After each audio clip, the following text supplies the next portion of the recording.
When Vasco da Gama visited Mombasa, he described it in this way. Mombasa is a large city, seated on an eminence washed by the sea. Its port is entered daily by numerous vessels, its houses are lofty and well whitewashed, and have many windows. On the land side are palm groves, and all around it maize and vegetables are cultivated. However, even with this admiration, this same man, so-called explorer, was later to do a lot of damage to this now coastal city of Kenya. You see, Vasco da Gama, and the Portuguese overall, was on a mission. It was all about wealth and a passion to convert peoples to Christianity. They wanted a slice of the profitable spice trade, and nothing was going to stop them. Before his arrival at Mombasa, Vasco da Gama had visited Mozambique. There he bared his heart out and informed the ruler that he had come from a far-away country, that is, Portugal, and that he was trying to find India, but alas, his pilots were no good at finding it. The ruler then asked Vasco what specific products he wanted from India, and Vasco ordered that some pepper, cinnamon, and ginger be brought and shown to the sheikh. The sheikh then responded, "There is plenty of that in this region." However, when the sheikh discovered that Vasco da Gama was not a Muslim like himself, he was no longer eager to take the friendship forward. Vasco da Gama then left Mozambique, even more so because of a hostile crowd that did not want his or his sailors' presence there, and Vasco fired his cannons into the city in retaliation. He then headed to Mombasa.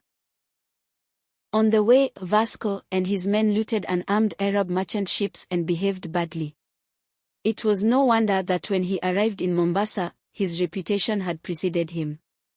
Scarcely had his ship reached the port than 100 men, armed to the teeth, attempted to board his ship. Accounts differ on what happened next, with one source stating that Vasco sweet-talked these armed men by offering them cake and wine. The following day, the Sultan of Mombasa sent gifts to Vasco da Gama and even offered to give him and his men a tour of Mombasa.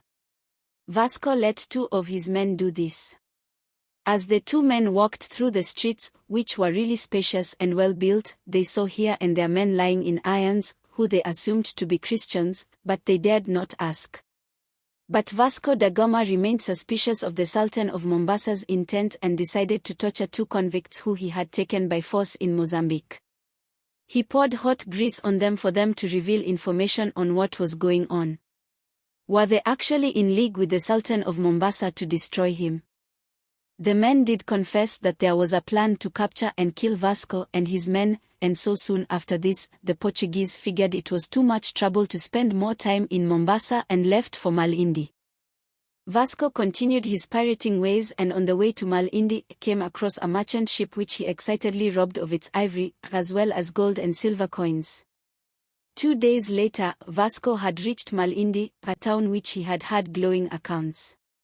Seeing is believing, all right, and this is what Vasco saw in Malindi. A large and flourishing place that was adorned by noble stone buildings 2 or 3 stories high, with windows and terraced roofs. The city was surrounded by walls, and here and there a mosque was seen.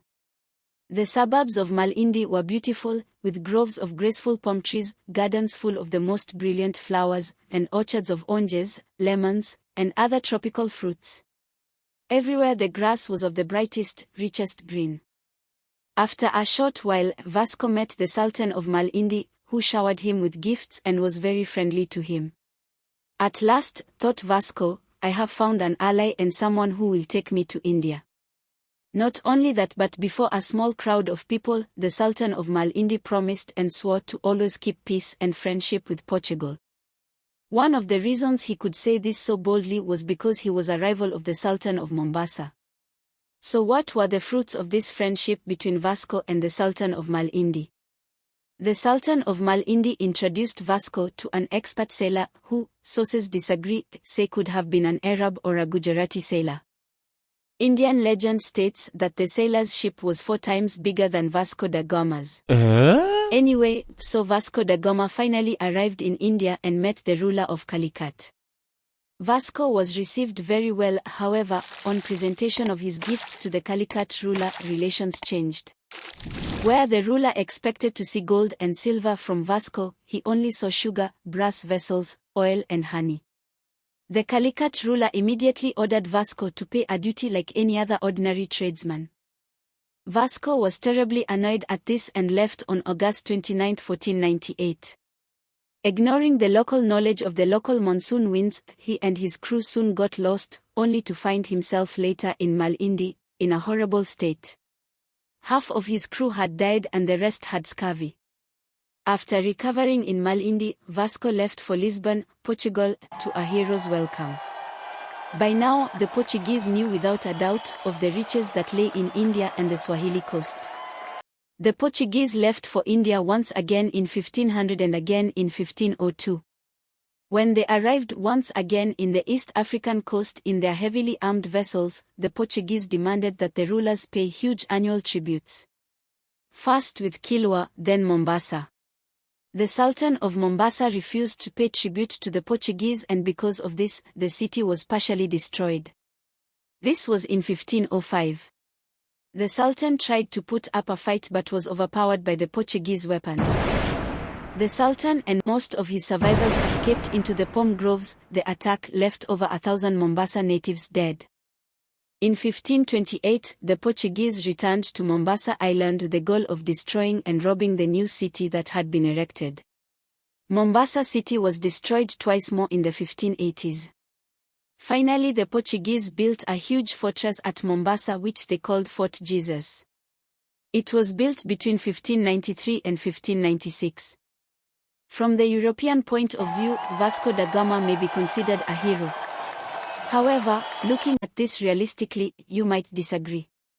You see, the East African coast had been thriving, with trade taking place between the coastal cities and the Persians, the Chinese, Arabs and others. Exports from East Africa included ivory, palm oil, gold, cola nuts and iron ore in exchange for spices from Malabar and Indonesia, finished iron products from Bijapur, cotton goods from Bengal, silk from China and Persia, marble and incense from Arabia. Unfortunately, the cannons and the greed of the Portuguese brought that to premature end. And that is how within a span of 15 years, the Portuguese destroyed the thriving city of Mombasa.